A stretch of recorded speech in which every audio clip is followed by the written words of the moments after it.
Yes, our own Janice Dean from Fox News is joining us now via phone. Janice, you have been at the forefront of another Cuomo scandal, losing both of your in-laws. I can't imagine. I've seen your pain. I've seen your tears. They, of course, were a part of the nursing home scandal. How do you feel today watching what you just saw? I've always said I don't care what brings them down. And to these strong women today, I stand with you. I'm holding your hand in unity.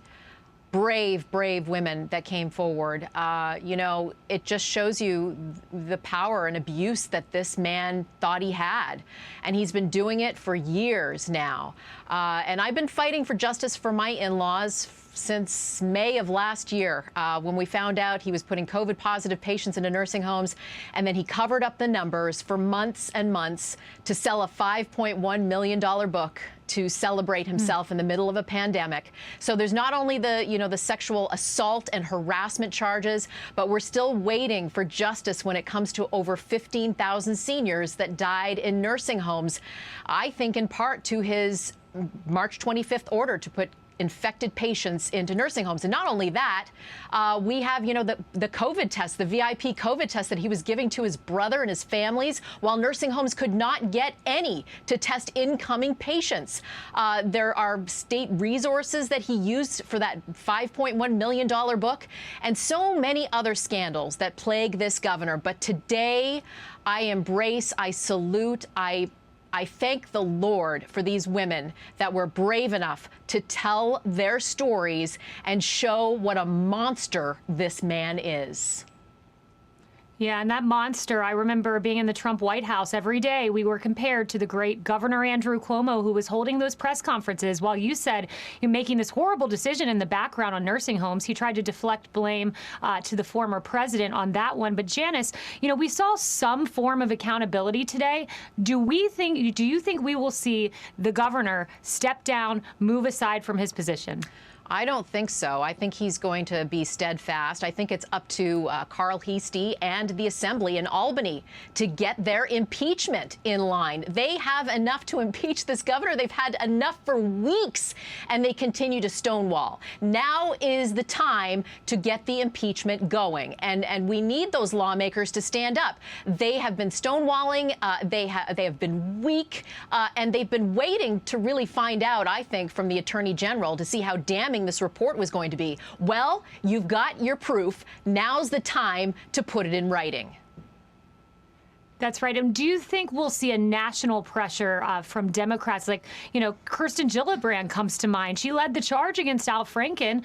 She's been pretty silent on this, not demanding the resignation of Andrew Cuomo. Biden, however, has done the opposite, saying he must step down. Do you think that national pressure, you've been around these state lawmakers, can come down and kind of push their hand, force their hand to call for and vote for impeachment? Schumer and Gillibrand need to stand up today. I know that they months ago, when this first started to become, frontline page in the newspaper, they did stand up and say if these accusations are real, then the governor should resign. Well, I think they need to do that today and make sure the impeachment process is underway. We need to do it. And I think, listen, I want justice for my in-laws, right? I want justice for those 15,000 that aren't able to testify.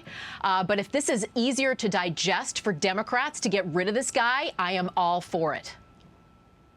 Yeah, could you update our viewers a little bit on the status of justice for those 15,000 seniors, investigations? Update us where that stands, and parallel to this other very egregious findings here from the New York Attorney General. Well, the Attorney General said there are multiple investigations into this governor, and the nursing home issue is one of them.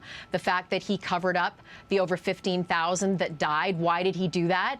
The book, of course, I think the timeline shows that he covered up the numbers to sell his $5.1 million book. So those investigations are still ongoing. Today was just one piece of that, and that was to give the women their day to say that we're not going to take this anymore. You broke your own law, Governor, and you need to pay for it. Emily, I think you have a question for Janice. Hop in here. Thank you so much. Janice, it's Emily. I wanted to ask you about the findings in the AG report of retaliation by the administration against these women who came forward. And you experienced a taste of that when you used your platform and your strength to speak up about your family situation and the egregious nature of the administration's handling of the nursing home, the COVID deaths. So I wanted you to get your thoughts on those allegations and now conclusions of retaliation by this administration that you experienced as well. I believe it 1,000%. I experienced it on a smaller level, you know, from his one of his top aides that said, "Oh, she's not she doesn't know anything except the weather." I mean, you know, come up with something a little bit more original, Rich, as a party. But I also heard from other people saying that you go against this guy and you're going to have a mark next to you and to watch your back. Those are the types of things that I was hearing when I was starting to tell my family story. And I just had to put those aside. I believe those women were demeaned. I believe that his aides were calling employers and friends to find out dirt on these women. I believe that Chris Cuomo over at CNN did the very same thing. He should be looked at as well as somebody who gave advice to his brother and the administration on CNN time. We need to look into that as well. Does this reassure you at all? Are we one step in the right direction for all the pain that these New York families have suffered, yours included? Do you see this as sort of a reassuring sign, or are you still not holding your breath in terms of the full scope of the accountability the governor should and could face? I hope, you know, we're on the side of the angels, and I believe there are angels here on earth, and I believe angels in heaven are helping us with this investigation. Today was a big day, and I thank the Attorney General Letitia James for, you know, her investigation into this governor. I mean, she's a Democrat, and she was helped be elected by Governor Cuomo. So for her to stand out there and stand with the women, I do hope we get some justice. We have to find out what were the origins of that order to put COVID-positive patients into nursing homes. I don't think it is getting the headlines it deserves. I think this should be a top story in New York State. We lost over 15,000 seniors, and he actively tried to cover it up.